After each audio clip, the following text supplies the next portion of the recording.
Next question में कहा गया 1.16 एग्जाम्पल में एक्सरसाइज में क्या कि कितना फ्लक्स जुड़ जाएगा, what how much flux is linked with the cube.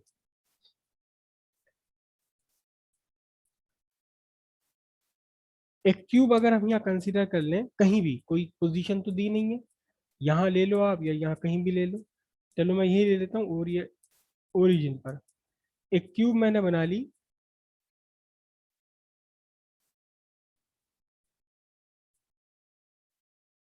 ठीक है, ये क्यूब बन गई हमारी और साइड इसकी कितनी है 20 सेंटीमीटर। और सारे के सारे फेसेस कोऑर्डिनेट प्लेन्स के पैरेलल है। देखिए ध्यान से आप, this face is parallel to yz plane, this face is parallel to yz plane, this whole face is parallel to, देखिए it is perpendicular to y axis, this plane is perpendicular to y axis but it is parallel to zx plane, xz plane, this plane is also parallel to xz plane। और ये जो बिल्कुल हमारे ठीक सामने plane होता है, it is perpendicular to z axis but it is in parallel to y x plane, xy plane। और ये जो पीछे वाला प्लेन है हमारा ये भी परपेंडिकुलर टू जेड एक्सिस है लेकिन it is parallel to Y X plane. समझ रहे हो बात को। और ये आपका रहा इलेक्ट्रिक फील्ड, क्योंकि आई कैप गिवन है इसमें electric field, this is electric field. What is E vector. तो अब बहुत ध्यान से देखना, सिंपल सी बात है, हालांकि गॉस थ्योरम हम लगाएंगे तो कहीं ज्यादा आसान है, दो तरीके समझा रहा हूं आपको। यहां अगर आप देखिए एरिया वेक्टर कंसीडर करेंगे, this N cap is parallel to electric field vector. यहां अगर आप करेंगे कंसीडर तो parallel to anti parallel, N cap is anti parallel to electric field vector, क्योंकि ये क्यूब का इनसाइड है, इनसाइड से आउटसाइड। यहां अगर आप कंसीडर करेंगे एक area vector, then N cap vector is perpendicular to electric field vector. ठीक है, अब यहाँ कितना होगा E dot E vector dot D S vector यानी ई डी एस। यहाँ कितना होगा E vector dot DS vector, लेकिन ई वेक्टर में तो आएगा आपका आई कैप और डीएस वेक्टर में आएगा माइनस आई कैप, तो माइनस ईडीएस हो गया। यहाँ माइनस ईडीएस, यहाँ प्लस ईडीएस। जितना इलेक्ट्रिक फ्लक्स एंटर कर रहा है उतना ही इलेक्ट्रिक फ्लक्स बाहर निकल गया, जितना इलेक्ट्रिक फ्लक्स बाहर निकल रहा है उतना इलेक्ट्रिक फ्लक्स यहाँ एंटर कर गया। तो इन दोनों का नेट फ्लक्स जीरो। और बाकी जो चार प्लेन बचे इनमें तो है जीरो, क्यों, क्योंकि यहाँ ई वेक्टर और एन कैप वेक्टर के बीच एंगल कितना है 90 डिग्री, तो ई डॉट डी एस बाकी चारों 90 से तो डिग्री बाकी चारों से E dot D S zero है। तो यहाँ zero. Yes sir. Net electric flux zero हो जाएगा। अच्छा, दूसरा तरीका क्या है, दूसरा तरीका यह है कि there is no charge given inside this cube. हमसे कहा ही नहीं है कि इसमें कोई चार्ज है, तो फिर net electric flux, total electric flux equals Q by epsilon not, again zero. किससे, गॉस गॉस थ्योरम के अकॉर्डिंग। तो मैथमेटिकली फाइंड कर लीजिए आप, ये गॉस थ्योरम लगा दीजिए सीधे, दोनों तरफ से इलेक्ट्रिक फ्लक्स कितना आ रहा है जीरो, क्योंकि कोई भी चार्ज इसके अंदर हमें गिवन नहीं है, there is no charge inside this cube. Clear हो गई यहाँ तक की बात, सिंपल है सर बिल्कुल। पिछले वाले स्क्वायर में चार्ज गिवन था। पिछले वाले स्क्वायर में क्या था, सर चार्ज गिवन था। नहीं चार्ज गिवन नहीं था वहां, वहां में electric flux given, electric field तो गिवन था ना यहाँ, यहाँ इलेक्ट्रिक फील्ड तो था हमारे पास। एक्चुअली इलेक्ट्रिक फ्लक्स जब हम कैलकुलेट करते हैं तो हमें चार्ज से कोई मतलब नहीं है।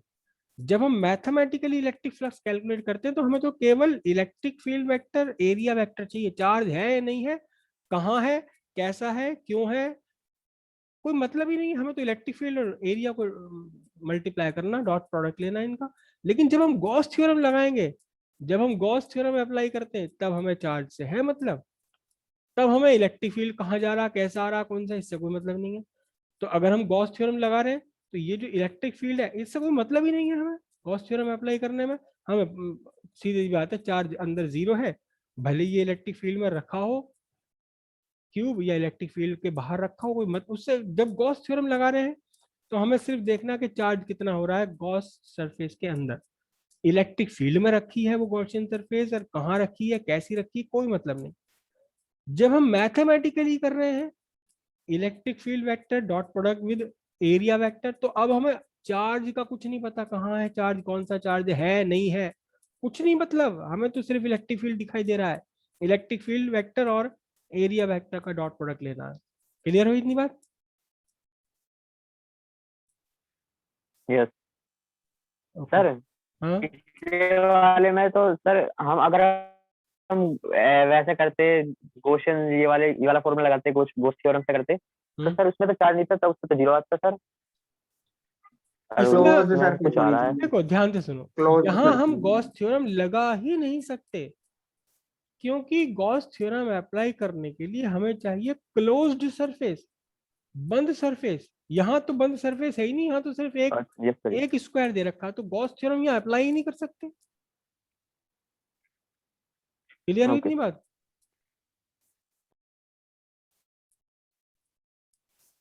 अगर बाय द वे आपको यहाँ गॉस थ्योरम अप्लाई करना है, तो कहीं ना कहीं किसी ना किसी तरह से क्लोज सरफेस बनानी पड़ेगी, तब जाके गॉस थ्योरम अप्लाई होगा ये। अगर क्लोज सरफेस नहीं है आपके पास, ये तो सिर्फ एक स्क्वायर ही तो था, एक single square is not a close surface, तो हम यहाँ गॉस थ्योरम लगा ही नहीं सकते। यहाँ तो इलेक्ट्रिक फ्लक्स फाइंड करने के लिए मैथमेटिकली ही फाइंड करना पड़ेगा, E dot D S. Clear हुई इतनी बात? यस ओके, बहुत बढ़िया, अच्छी बात है। ये छोटी छोटी बातें ऐसी होती हैं जो पढ़ाते वक्त मैं भी नहीं बता सकता, पढ़ाते वक्त तो मैं बता ही नहीं सकता ये बातें, लेकिन फिर भी आप अगर ध्यान दें तो गॉस थ्योरम हमने कहाँ अप्लाई किया था? गॉस थ्योरम अप्लाई करने के लिए गॉसियन सरफेस चाहिए, और गॉसियन सरफेस है क्या? Close surface. जब तक क्लोज नहीं है सरफेस, पूरे बैलून में अगर एक सुई के बराबर का भी होल है तो गॉस थ्योरम अप्लाई नहीं हो सकती वहां। अगला क्वेश्चन देखते हैं हम।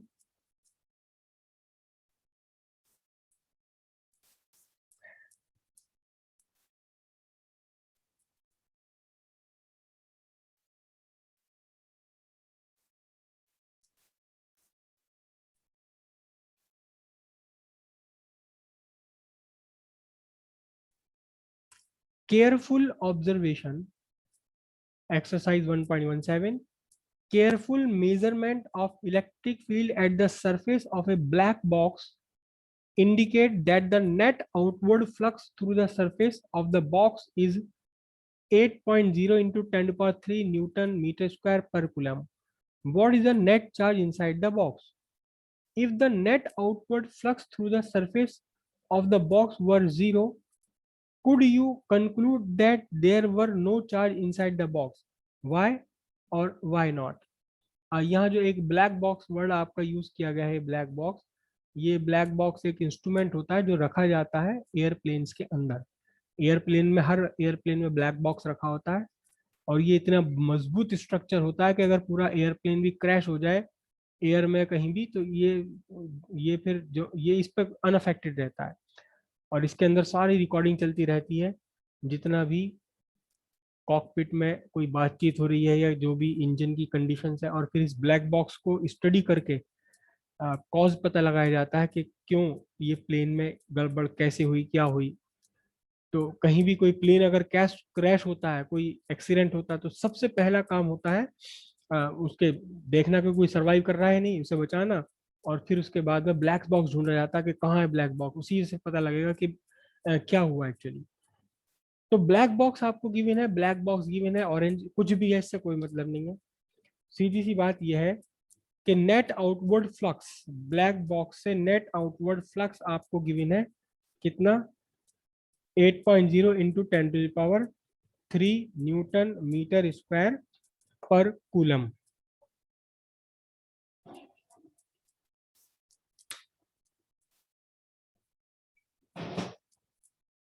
और ये नेट आउटवर्ड फ्लक्स आपको दे रखा है, करेक्ट। और आपसे पूछा गया कि इसके अंदर नेट चार्ज कितना है, तो बहुत ही आसान है, बहुत ही आसान है, बहुत ही आसान है। नेट आउटवर्ड फ्लक्स आपको ये गिवन है, तो total outward flux, total flux is equal to Q by epsilon naught. तो 0.0 into 10 to the power 3 is equals to q by 8.86